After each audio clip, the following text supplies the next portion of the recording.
Navigating dicey politics is part of the job if you accept a leadership role. Senator John Barrasso of Wyoming is a member of the Senate GOP leadership team. Senator, it's good to see you today. I'm grateful for your time. How do you handle this? As you know, you're not on the ballot this year, but you do have a number of your fellow Republicans, and they have this dynamic in the House as well, vulnerable Democrats, saying, why can't we get our act together? Why can't we pass something to help with economic relief? The president pulled the plug on it with a tweet yesterday, and then the financial markets got rattled, and the president seems to be trying to backtrack a little bit, retweeting himself even, if you look at this. He says, if I'm sent a standalone bill for stimulus checks, they will go out to our great people immediately. And then he retweeted that, move fast, putting the pressure on Speaker Pelosi.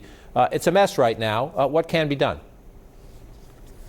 Well, there are still people, John, that need help. And the president is right to want to do it in a targeted way. He's tweeted a number of things, including paycheck protection, so it can keep people on the payroll. Remember, just a couple of weeks ago, Republicans took that bill to the floor of the Senate. 52 Republicans voted for it, and the entire Democrat Senate team voted against it. They all filibustered it. So I've been saying for a long time, I don't believe Nancy Pelosi actually wants a deal. I wish she did. But I think she views this as something that would give the president a bit of a victory prior to the election, so that she's not going to allow that.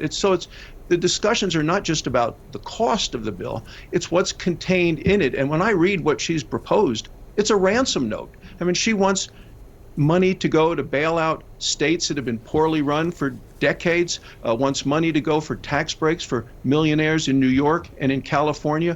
We need to keep this focused on getting people back to work, getting kids back to school, and helping get the disease behind us.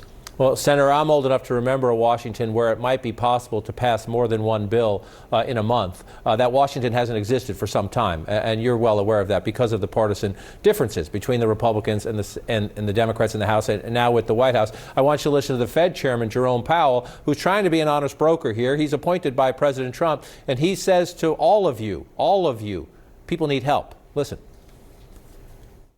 Too little support would lead to a weak recovery, creating unnecessary hardship for households and businesses. By contrast, the risks of overdoing it seem, for now, to be smaller.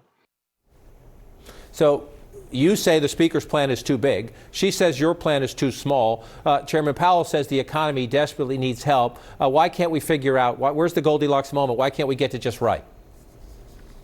Well, I think we can get to just right on the money figure, but we're not going to get to just right as long as she continues with these poison pills that I mentioned in this bill, which is really a liberal wish list that she has put out there with all of this money to states that have been irresponsible, with additional significant, which the unemployment benefits that are enhanced, that are bonus checks to go out to continue, which keep people off the payroll. We have help wanted signs here in Wyoming. I talked to people at a Chamber of Commerce event the other night. They're saying we need workers.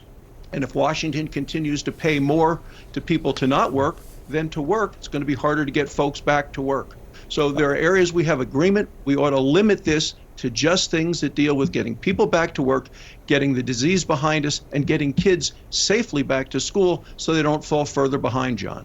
I want to ask you, sir, the level of your concern. You're a member of the Senate Republican leadership. If you look at the numbers right now, if you look at the president's numbers right now, and as you know, ticket splitting largely a thing of the past in America, if the president's numbers don't change, you're going to be in the minority in January. It's just a fact if you look at the numbers right now. And this is from a Washington Post story today.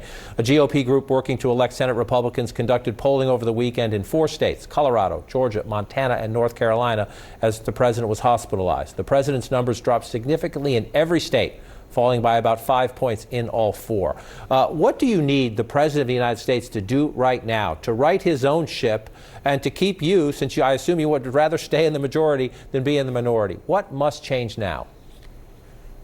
Well, I think we're going to see a vice presidential debate tonight, which is going to be the most consequential vice presidential debate since they started doing these, John, in 1976.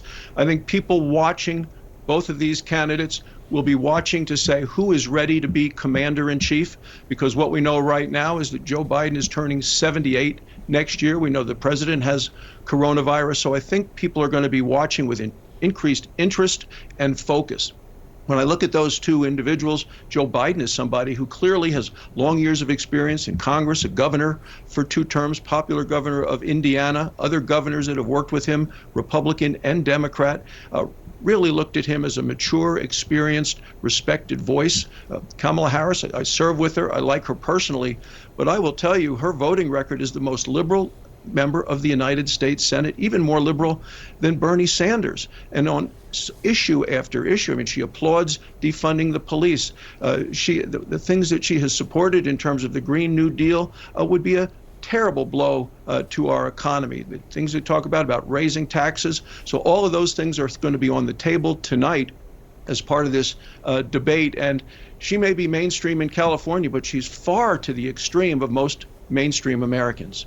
Well, we will watch the debate tonight. I agree with you. It's a more interesting normal VP debate, but you're putting a lot of pressure on Mike Pence there, back to the bigger point about where the president's numbers are at the moment, but we'll watch it play out. It's a fascinating campaign. Senator John Barrasso, grateful for your time, sir. Thank you, John. Thank you.